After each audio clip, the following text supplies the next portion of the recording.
Here today we're going to talk about Night by Elie Wiesel and give you a bit of an introduction to the background of the Holocaust. So let's start with your author about Elie Wiesel. He was born on September 20th, 1928 in Sighet, Transylvania, which would be now in today's country of Hungary. He studied the Talmud, Hasidism, and the Kabbalah as a child and as a teen. He was deeply devout and religious at the time. Now, Sighet Jews were sent to Auschwitz-Birkenau in 1944 when Elie was just 15.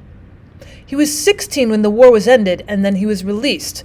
And after the war, he refused to speak about his experience for 10 years. But after that, he began to talk to some of his friends, and he realized he had a duty as a survivor to let others know what happened. So in 1958, Night was published.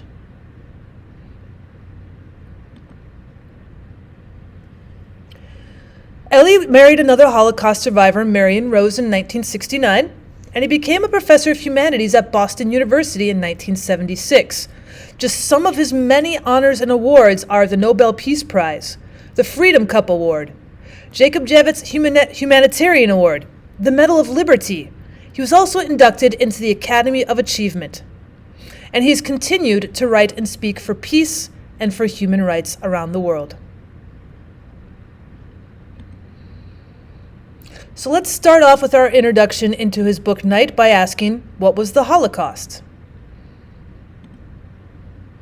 Well, the Holocaust was a systematic annihilation of over 6 million Jews by the Nazi regime.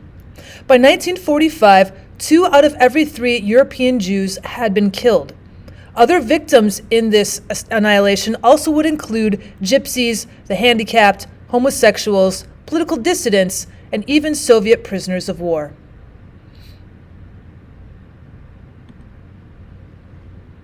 So then just who were the Nazis?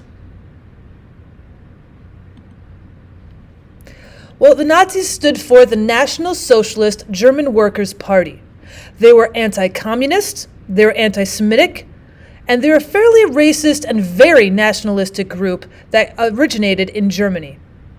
They were led by Adolf Hitler, and he restricted the basic rights such as the freedom of speech, press, and assembly to all.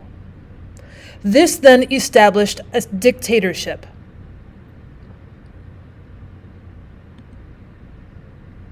So then why did the Nazis want to kill just large numbers of such innocent people?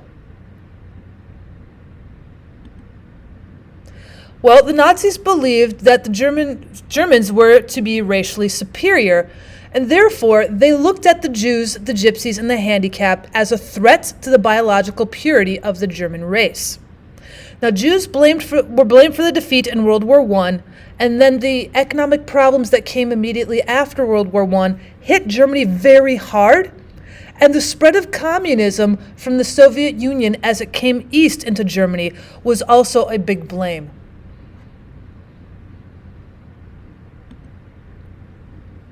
So how did the Nazis carry out their policy of genocide? Well, initially, if they found Jews and Gypsies, they would be shot out in open fields. A lot of time they'd take a bunch of them in the back of a truck out to a field, make the people dig their own graves, and then shoot them as they fell into the graves. But this was getting to be quite tough. It was kind of hard on the soldiers who had to go through it, and they had a large problem on their hands. This would only take care of a few dozen at a time. So they started by creating 6 extermination centers, and they would murder them then by putting them in a center and filling it with gas, and then they would dispose of the bodies through cremation.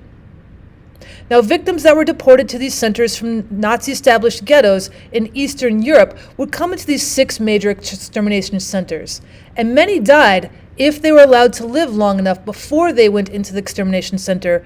Many would die due to starvation or forced labor and disease.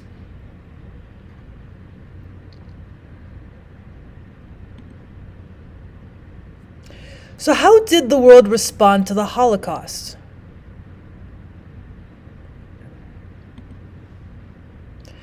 Well, rumors started in the 1930s. The US and the British governments received confirmed reports, however, only in 1942. Now, neither country modified its refugee policy. At this time, the US and Great Britain were already at war with Germany. They focused more on defeating Germany rather than rescuing the prisoners. And there were also anti-Semitic groups at the time in these countries that would have actually wanted to aid the Nazis.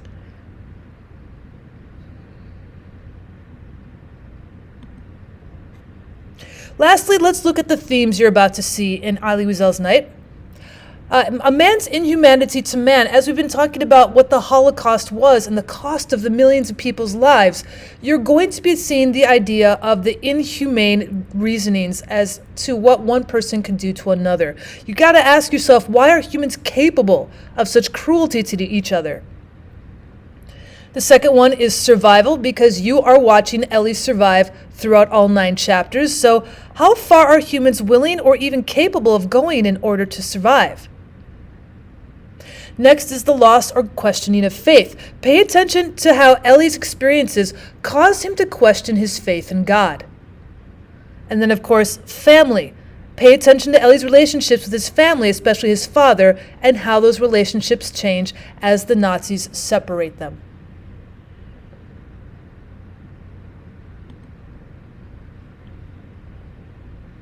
Thank you so much for stopping by for an introduction to Elie Wiesel's Night. If you'd like me to go through the chapters, if you'd like to learn more about Elie Wiesel's Night, please leave some comments or questions down in the comments section. Let me know what else I could do for you. Thanks for stopping by.